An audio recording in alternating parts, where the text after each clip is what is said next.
Welcome back, bioethics students, to another Deep Dive Explainer. Grab your investigative journalist hats today because we're going to crack open some of the most harrowing, declassified government files in history. We're going to trace a deeply unsettling yet absolutely essential academic journey into the reality of what some call the dark state. But look, we aren't just going to be reading cold, dusty files today. We're focusing strictly on the human impact. The real lives, the destroyed families, and the lasting intergenerational trauma left behind when powerful institutions decide to operate entirely in the shadows. Okay, let's dive right into this. I want you to consider a genuinely chilling question. What actually happens when the very institutions sworn to protect public health actively conspire to destroy it? When we examine these declassified sources, we aren't looking at some fringe conspiracy theories born of paranoia.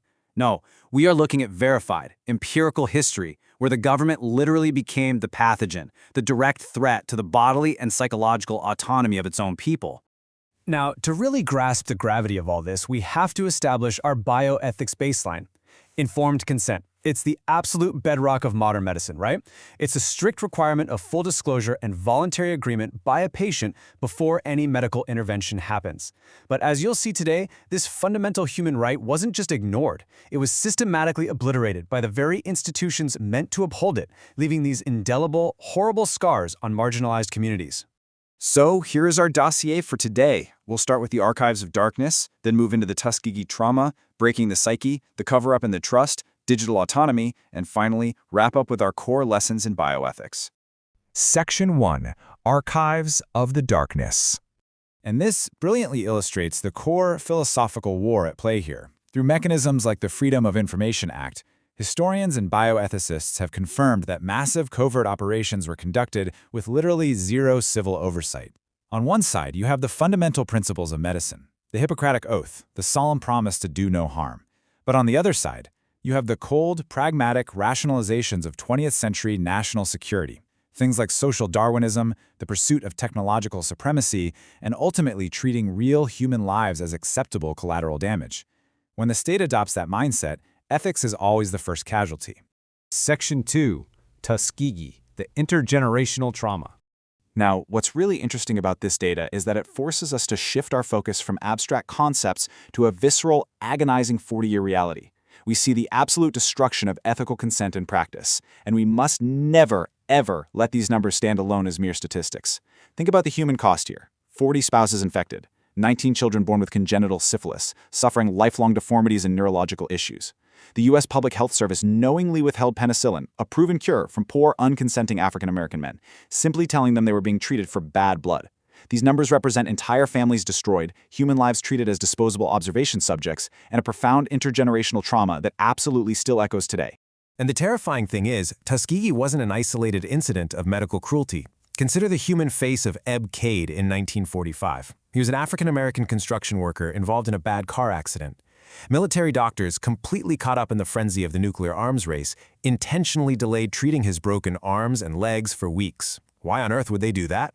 So they could inject him with highly radioactive plutonium without his consent, just to study how the radiation absorbed into his bone matrix.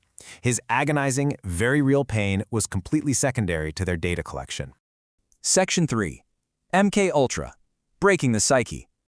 Driven by this intense, almost feverish Cold War paranoia, the CIA transitioned from biological pathogens to weapons of the mind. 149, that number represents the staggering, decentralized scale of the MK-Ultra project. There were 149 hidden sub-projects laundered through more than 80 prestigious universities, hospitals, and prisons across the United States and Canada. The institutional complicity across the medical community was just massive. The agency deliberately targeted populations completely unable to defend themselves: psychiatric patients, inmates, the unhoused, and sex workers. They were subjected to mass covert LSD dosing, extreme sensory deprivation, systematic electroshocks, and prolonged psychological torture. But to truly understand the evil of this, we must humanize it. Take the tragedy of Harold Blower. He was a tennis professional who simply sought treatment for mild depression at a psychiatric institute. Without his knowledge, and certainly without his informed consent, he was repeatedly injected with massive experimental doses of a synthetic mescaline derivative until it literally killed him. The state's goal was mind control, but the reality? Shattered minds, fractured identities, and survivors left to navigate a world that had covertly used them as disposable laboratory rats.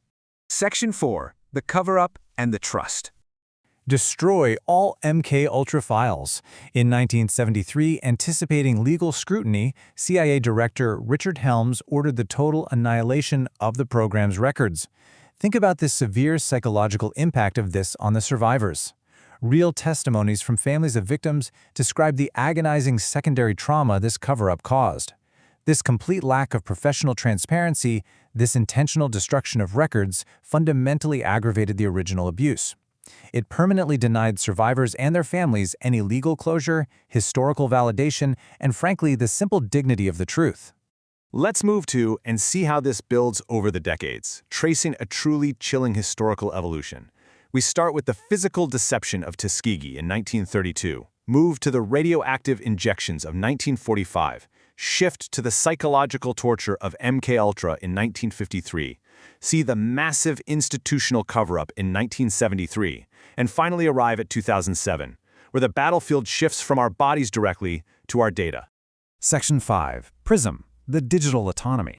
We have to draw a philosophical line here, from the 20th century violations of the flesh to the 21st century erosion of our digital selves. The historical lack of ethical consent we just talked about, it is being perfectly replicated today, just in a completely different medium. Where the state once violated physical autonomy through unconsented medical experiments, it now violates digital autonomy through algorithmic mass surveillance. Programs like PRISM essentially treat the entire human race, right out of the gate, as a security risk whose private, intimate data could be harvested without a shred of permission. The architecture of this surveillance, which was exposed by Edward Snowden, relies on the coerced compliance of global tech giants. It utilizes warrantless backdoor database searches to intercept your private emails, chats, and files. Everyday digital devices were covertly transformed into state listening stations. It's essentially the complete destruction of the constitutional right to privacy, once again justified, as always, under the guise of anti-terrorism and national security. Section 6. Lessons in bioethics. So the crucial point is this. The ultimate collateral damage of the dark state isn't just the immediate, horrific pain of the victims. It is a profound, intergenerational loss of public trust. When governments completely abandon their ethical codes for pragmatic supremacy, the resulting suspicion towards modern medical institutions, everyday public health campaigns, and government transparency, that lasts for generations. The trauma becomes baked into the institutions themselves. I want to leave you with this final, provocative thought to chew on.